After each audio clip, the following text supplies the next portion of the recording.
Hi everyone, I'm Dr. Madhu Goel, Director Fortis La Farm, Greater Kailash Part 2. Today we are going to talk about multi-fetal pregnancy or twin pregnancy. So multi-fetal pregnancy is one in which you carry more than one fetus in your womb. So it can be twins where there are two babies, or it can be triplets where there are three babies, and so on and so forth. Out of all these, twin pregnancies are the most common.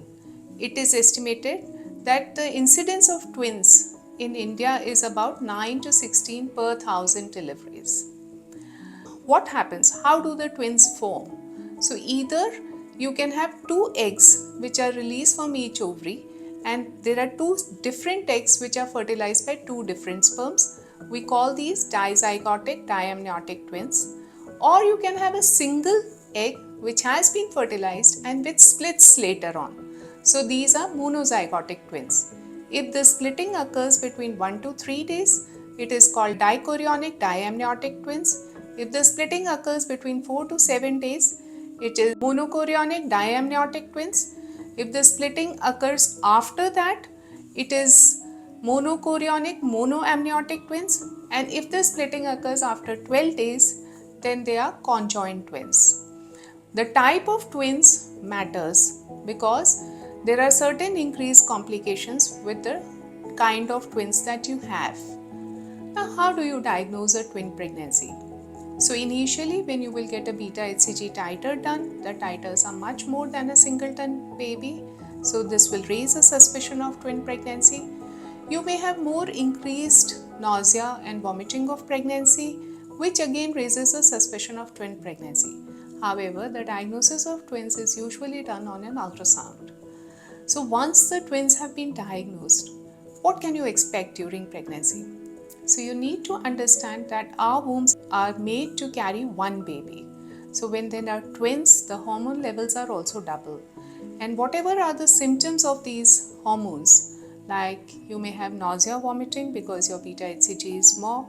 In fact, the nausea vomiting can be so severe that it can result in dehydration, and sometimes we have a condition called hyperemesis gravidarum where the mothers need to be admitted and given IV fluids. So because your tummy size is also more, you can have shortness of breath. So we recommend that while sleeping, you may elevate your head and then sleep. You may also have increased swelling in your legs, so you can put a pillow under your legs and you can sleep in that particular position. How does a twin pregnancy differ from singleton in terms of pregnancy care? You require extra diet. Remember, there are two babies in your womb, so you need more calories, more proteins, more supplements, more iron, and more calcium. You need to stay well hydrated. You need proper rest. While we do not advocate complete bed rest in a normal twin pregnancy, but certainly adequate rest is advised. And in case there is any complication in your twin pregnancy, like there is a low-lying placenta or there is spotting, then you may be advised total bed rest.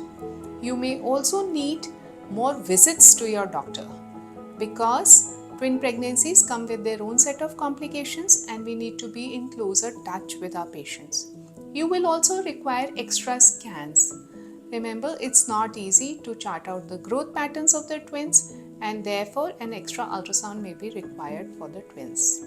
So there are certain complications which we see more in a twin pregnancy than in a singleton pregnancy. The commonest problem with twins can be a preterm birth, that is, they tend to deliver before time.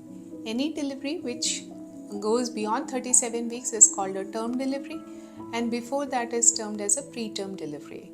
So it is usual for twins to deliver between 34 to 36 weeks of pregnancy. High blood pressure is seen more commonly in twin pregnancy, and a severe form of high blood pressure called preeclampsia is more common in twin pregnancies.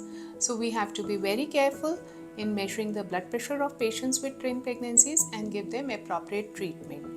Gestational diabetes, where your blood sugars go higher, is also more common in twin pregnancies. So we have to keep a closer watch on your blood sugars.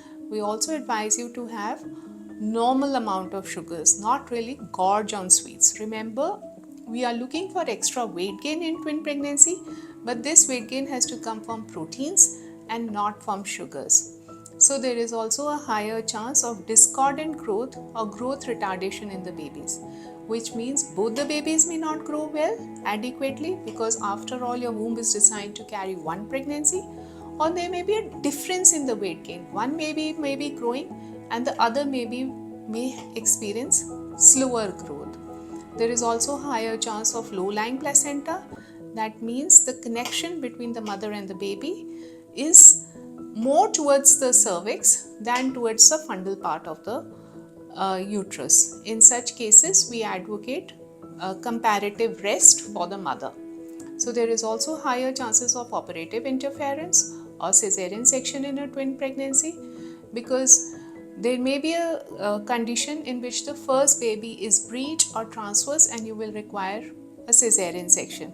Also, so many of these twin pregnancies follow an IVF or an infertility treatment and are precious pregnancies, and we are also very careful in handling them. So if you're carrying twins or triplets, make sure that you take care of yourself, you are regular with your visits, and you get your testing done as advised by your healthcare provider.